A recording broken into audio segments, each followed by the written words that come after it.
India market invest মাইন্ডসেটে আপনাদের স্বাগত। যারা চ্যানেল নতুন এসেছেন তাদেরকে বলো প্লিজ চ্যানেলটাকে সাবস্ক্রাইব করবেন, একটা লাইক করবেন, বেল আইকনটা প্রেস করবেন, তার সাথে অল বাটনটা প্রেস করবেন, তাহলে নোটিফিকেশনটা কিন্তু সঙ্গে সঙ্গে আপনাদের কাছে গিয়ে পৌঁছাবে।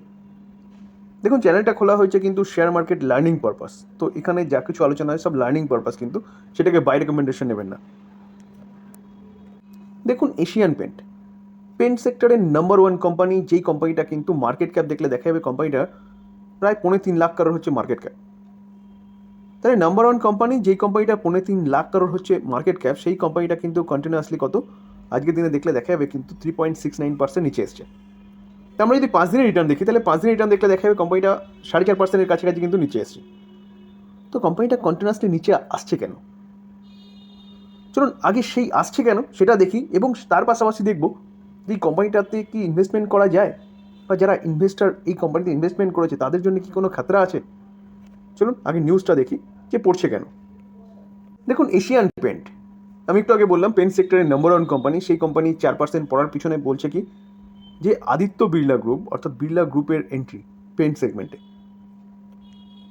দেখুন, কোনো বড় প্লেয়ারের এন্ট্রি হলে তাহলে কিন্তু মার্কেটের মধ্যে একটা প্যানিক সৃষ্টি হয়, সেটা স্বাভাবিক। তার সাথে কিন্তু ব্রোকিং হাউসও মানে আগুনে ঘি ঢালার মতন কাজ করেছে। কীরকম? যে Aditya Birla group pen business নিয়ে মার্কেটে চলে এসছে। তো এখন সিএলএসএ বলছে, অর্থাৎ গ্লোবাল ব্রোকারেজ একটা ফার্ম, তারা কিন্তু এই যে এশিয়ান পেন্টকে নিয়ে কিন্তু ডাউনগ্রেড করছে, যেখানে তারা কিন্তু স্টককে আগে রেটিং করেছিল বাই রেটিং থেকে কিন্তু তারা সেল রেটিং দিচ্ছে। ঠিক আছে, তো সেই জায়গায় দাঁড়িয়ে দেখুন কত ছিল আগে 3200 ছিল বাই রেকমেন্ডেশন দিয়েছিল, সেখান থেকে কিন্তু 2425 হচ্ছে সেল রেকমেন্ডেশন দিচ্ছে। তারা বলছে যে এশিয়ান পেন্ট 2425 পর্যন্ত কিন্তু আসতে পারে, অ্যাপ্রক্সিমেট বলা যেতে পারে 19% হচ্ছে ডাউনগ্রেড দিচ্ছে ফ্রাইডে ক্লোজিং লেভেল থেকে। দেখুন, গোল্ডম্যান সাচ আরেকটা গ্লোবাল ব্রোকিং হাউস, তারা কিন্তু নিউট্রাল রেটিং দিচ্ছে। ঠিক আছে, তারা কিন্তু তাদের টার্গেট কত দিয়েছিল আগে টার্গেট দিয়েছিল 3300, সেখান থেকে কিন্তু টার্গেটটাকে কমিয়ে 2850 করেছে এশিয়ান পেন্টের। তাহলে যে ব্রোকিং হাউসগুলো যে কোম্পানিটার ডাউনগ্রেড করছে বা কোনো কোম্পানি নিউট্রাল রাখছে, তার পাশাপাশি দেখলে দেখা যাবে, দেখুন ম্যাকোয়ার আরেকটা ব্রোকিং হাউস, তারা কিন্তু কি বলছে, তারা আউট পারফরমেন্স যে রেটিং দিয়েছে সেটাই কিন্তু তারা মেনটেন করছে, এবং তারা টার্গেট কিন্তু 4000 দিয়েছে। তো সেই জায়গায় দাঁড়িয়ে দেখুন স্যার, যে কোনো কোম্পানি তার যে কোনো ব্রোকিং হাউস তার দৃষ্টিভঙ্গি দিয়ে চিন্তাভাবনা করে। এবার আপনাকে কিন্তু স্যার আপনার দৃষ্টিভঙ্গি দিয়ে চিন্তাভাবনা করতে হবে। গ্রাসিম পেন্ট নিয়ে আসছে, যেটা আদিত্য বিড়লা গ্রুপের কোম্পানি। তো সেই জায়গায় দাঁড়িয়ে পেন্ট নিয়ে আসছে, তাকে মার্কেটিং করতে হবে, তাকে সেল করতে হবে, তারপরে গিয়ে কিন্তু মার্কেটটাকে ধরতে হবে, ধরে গিয়ে অবশেষে তারপরে গিয়ে মার্কেট ধরতে পারলে তখন গিয়ে বলতে পারবেন যে এশিয়ান পেন্টের মার্কেট খাবে বা মার্কেটটাকে ক্যাপচার করবে। তো সেটা কিন্তু এখনও বহুত দূর। যে কোনো কোম্পানি, প্রচুর কোম্পানি পেন্ট সেগমেন্টে কিন্তু মার্কেটে এসছে, তাই বলে এই নয় তারা মার্কেটে এসে রাতারাতি কিন্তু মার্কেটটাকে ক্যাপচার করে নিয়েছে। বার্জার পেন্ট এশিয়ান পেন্টের পরেই যেই কোম্পানিটা হচ্ছে পেন্ট সেগমেন্টের নাম্বার 2 কোম্পানি, সেই কোম্পানি এখনও এশিয়ান পেন্ট থেকে কিন্তু প্রায় 5 গুণ নিচে রয়েছে। তো এই যে বিড়লা, যেটা হচ্ছে গ্রাসিম বা বলতে পারেন যে আদিত্য বিড়লা গ্রুপের যে বিড়লা অফিস যে লঞ্চ করতে চলেছে, সেটা আসলেই যে এশিয়ান পেন্ট খারাপ হয়ে যাবে, শেষ হয়ে যাবে, তার বিজনেস ধ্বংস হয়ে যাবে, এরকম ব্যাপার নয়। আগেও কিন্তু বহু প্লেয়ার এসছে এবং তার সাথে কিন্তু এখন এশিয়ান পেন্টের সাথে কিন্তু ব্যবসা করছে। তো স্যার, আমি সবসময় আপনাদের বলি, যে কোনো কোম্পানিতে ইনভেস্টমেন্ট করার সময় কিন্তু আপনি সেই কোম্পানির বিজনেস আগে দেখবেন, যে কোম্পানি যে বিজনেসটা করছে সেটা লং টার্ম সাস্টেনেবল কিনা। যদি আপনার মনে হয় যে বিজনেস করছে সেটা লং টার্ম সাস্টেনেবল বিজনেস, তাহলে ওকে, যা কিছু হচ্ছে হতে দিন, যদি আপনার মনে হয়। তো সেই জায়গায় দাঁড়িয়ে স্যার, এই যে আমার মনে হয় যে বিড়লা যে আনছে পেন সেগমেন্টে তার প্রোডাক্ট, তো সেই জায়গায় দাঁড়িয়ে এসেই যে বিশাল কিছু একটা করে ফেলবে সেরকম ব্যাপার নয়। আসতে দিন, দেখুন তার পেনটাকে কেমনভাবে মার্কেট নেয়, তারপরে তো তারা বার্জার পেন বলুন বা এশিয়ান পেন বলুন, তারপরে তাদের মার্কেটটাকে শেষ করবে। তো স্যার, এই যে ব্রোকিং হাউস ডাউনগ্রেড করেছে বলে যে কোম্পানি খারাপ হয়ে গেছে এমন ব্যাপার নয়। ঠিক আছে, তো স্যার নিচে আসলে কিন্তু বাই করার একটা অপরচুনিটি খুঁজতে হবে। দেখুন, আমরা যদি কোম্পানিটা রিটার্ন দেখি, তাহলে 1 বছর রিটার্ন দেখলে দেখা যাবে কোম্পানিটা 4% রিটার্ন দিচ্ছে। ওকে, তো 1 বছরে যদি চার্ট দেখেন, তাহলে কোম্পানিটা কিন্তু মাল্টিপল টাইমে উপরে উঠছে, আবার নিচে এসছে, আবার উপরে উঠেছে, আবার নিচে এসছে, আবার উপরে উঠেছে, এখনও কিন্তু কোম্পানিটা নিচে এসছে। তো স্যার এই জায়গায় কিন্তু বাই করার অপরচুনিটি খুঁজতে হবে, কারণ কোম্পানিটা কিন্তু ফান্ডামেন্টালি স্ট্রং কোম্পানি। দেখুন 5 বছরে যদি চার্ট দেখেন, 5 বছরে ডবল বানিয়ে দিয়েছে। ওকে, কারণ এত বড় কোম্পানি, সেটাই এক্সপেক্টেড। তো এই কোম্পানিটার যদি আপনি চার্ট দেখেন না, কিন্তু মাল্টিপল টাইমে কিন্তু কোম্পানিটা নিচে এসছে, উপরে এসছে, নিচে এসছে। তো নিচে আসলে কিন্তু পজিশনাল ট্রেডিং করার জন্য একদম বেস্ট কোম্পানি, এটা বলতে পারেন। আমরা কোম্পানিটার মার্কেট ক্যাপ দেখেছি কত, 3.25 লাখ কারোর হচ্ছে কোম্পানিটার মার্কেট ক্যাপ।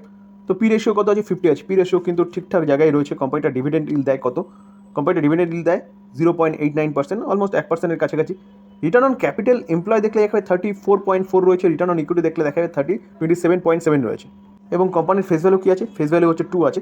তো সেই জায়গায় দাঁড়িয়ে কোম্পানির রিটার্ন অন ক্যাপিটাল এমপ্লয় এবং রিটার্ন অন ইকুইটি একদম কিন্তু ঠিকঠাক আছে, এবং কোম্পানি কিন্তু ফেস ভ্যালু 1 আছে বলে ধরে দেবে কোম্পানি স্প্লিট দেবে না। দেখুন এশিয়ান পেন্ট নাম্বার 1 কোম্পানি, 2,75,000, প্রায় 76,000 হচ্ছে কোম্পানিটার মার্কেট ক্যাপ। তো সেকেন্ড যে কোম্পানি আছে তার কত, 66। তাহলে সেকেন্ড কোম্পানিটা থেকে এশিয়ান পেন্ট প্রায় 5 গুণের কাছাকাছি কিন্তু বড় বলতে পারেন। তো এত বড় কোম্পানি গ্রাসিম পেন্ট সেগমেন্টে জাস্ট নিউ এন্ট্রি করেছে। তার আগে দেখুন নেরোল্যাক্স বলুন, অ্যাকজোনেবল বলুন, এরাও কিন্তু পেন্ট সেক্টরে কাজ করছে। তো সেই জায়গায় দাঁড়িয়ে কিন্তু এরাও এখনও পর্যন্ত সেরকম কিছু করতে পারেনি। গ্রাসিম এসেই করে ফেলবে স্যার, একটু মনে হয় কোথায় যেন একটু গণ্ডগোল হচ্ছে। কারণ বার্জার পেন্ট 100 বছরের পুরনো কোম্পানি স্যার, এখনও পর্যন্ত বার্জার পেন্ট কিন্তু এশিয়ান পেন্টের ধারে কাছে গিয়ে পৌঁছায়নি। আমরা যদি কোম্পানিটা নেট প্রফিট দেখি ইয়ার অন ইয়ার বেসিস, তাহলে দেখলে দেখা যাবে 2012-তে কত, 1021, 1160, 1263, 1263টা কত দেখুন, 1427, 1427টা কোথায়, 1803, 2016, তো 2016টা কত, 2098, 2200, 2200টা 2700, 2700টা 3200, 3200টা কত, 3000, 3000টা 4100, এবং 4100টা 5500। তো কোম্পানি কিন্তু কন্টিনিউয়াসলি তার যে প্রফিট, নেট প্রফিট, সেটা কিন্তু বাড়িয়ে গেছে। বলে বাড়িয়েছে কেন, কোম্পানি বিজনেস ভালো করছে। তো দেখুন কম্পাউন্ড সেলস গ্রোথ দেখলে দেখা যাবে কোম্পানি 10 বছরে 13%, 5 বছরে 15%, 3 বছরে 20%, কারেন্ট ইয়ারে 6%। তাহলে কোম্পানির সেলস গ্রোথ যেটা সেটা কিন্তু কন্টিনিউয়াসলি বাড়ছে। আমরা যদি প্রফিট গ্রোথ দেখি তাহলে 10 বছরে 14%, 5 বছরে 15%, 3 বছরে 15%, কারেন্ট ইয়ারে কিন্তু 43%।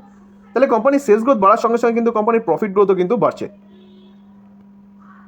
আমরা যদি স্টক সিজিআর গ্রোথ দেখি তাহলে 10 বছরে 20%, 5 বছরে কিন্তু 16%, 3 বছরে 9%, কারেন্ট ইয়ারে 9%। তো 3 বছরে পড়ে যাওয়ার পিছনে কারণ হচ্ছে কি, 3 বছর এবং কারেন্ট ইয়ারে পড়ে যাওয়ার পিছনে কারণ হচ্ছে যখন ইউক্রেন রাশিয়ার যুদ্ধ হলো, ক্রুড অয়েলের দাম বাড়লো। ক্রুড অয়েলের দাম বাড়ার সঙ্গে সঙ্গে কিন্তু প্রতি কটা সেক্টরে, কেমিক্যাল সেক্টর যতগুলো কোম্পানি রয়েছে সব কটা কোম্পানির কিন্তু এরকম একটা প্রবলেম হয়েছিল, কারণ বেশি দামে তাদের ক্রুড অয়েল কিনতে হচ্ছিল।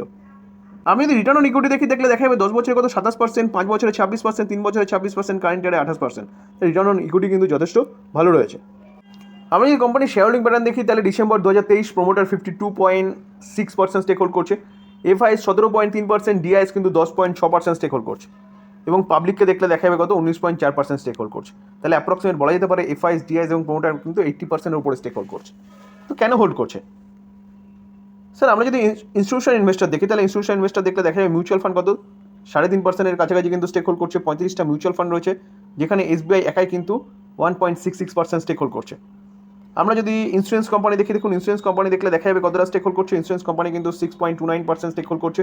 33টা ইন্স্যুরেন্স কোম্পানি রয়েছে, এলআইসি একাই 5%-এর উপরে স্টেক হোল্ড করছে। কেন হোল্ড করছে? আমরা যদি দেখি তাহলে ব্যাংকও কিছুটা স্টেক হোল্ড করছে। দেখুন ব্যাংক দেখলে দেখা যাবে 0.06%, যেখানে 15টা ব্যাংক রয়েছে, এতটা স্টেক কিন্তু ব্যাংকও হোল্ড করছে। এবং তার পাশাপাশি যদি দেখি তাহলে ফরেন পোর্টফোলিও ইনভেস্টর কতটা স্টেক হোল্ড করছে, ফরেন পোর্টফোলিও ইনভেস্টর কিন্তু 16.83%, যেখানে 944টা ফরেন পোর্টফোলিও ইনভেস্টর রয়েছে। তো স্যার এই যে এতগুলো ইনস্টিটিউশন বলুন যে স্টেক হোল্ড করছে, কেন হোল্ড করছে? কারণ কোম্পানিটার মধ্যে দম আছে। কোম্পানিটা নাম্বার 1 কোম্পানি, এমনি কোম্পানিটা কিন্তু নাম্বার 1 হয়নি। আর এমন নয় কোম্পানিটার যে বিজনেস বা কোম্পানির যে প্রোডাক্ট, সে প্রোডাক্ট হচ্ছে হেলাফেলা। তো গ্রাসিম আসলেই যে তার পাশাপাশি হচ্ছে পুরোপুরি মার্কেট ক্যাপচার করে নেবে এবং এশিয়ান পেন্টের বিজনেস টোটালি ধ্বংস হয়ে যাবে, এরকম ব্যাপার নয় স্যার। তো সেই জায়গায় দাঁড়িয়ে প্যানিকের কারণে, বিভিন্ন ব্রোকিং হাউসের ডাউন গেটের কারণে কিন্তু আজকে এশিয়ান পেন্ট প্রায় 4.5%-এর কাছাকাছি কিন্তু একটা পড়ে গেছে।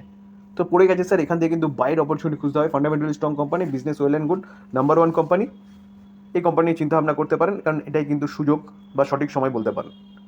তো এই ছিল আলোচনা। যদি আলোচনাটা ভালো লাগে, যারা চ্যানেল নতুন এসেছেন তাদের বলবো প্লিজ চ্যানেলটাকে সাবস্ক্রাইব করবেন, একটা লাইক করবেন, বেল আইকনটা প্রেস করবেন, শেয়ার করবেন। থ্যাংক ইউ, ভালো থাকবেন।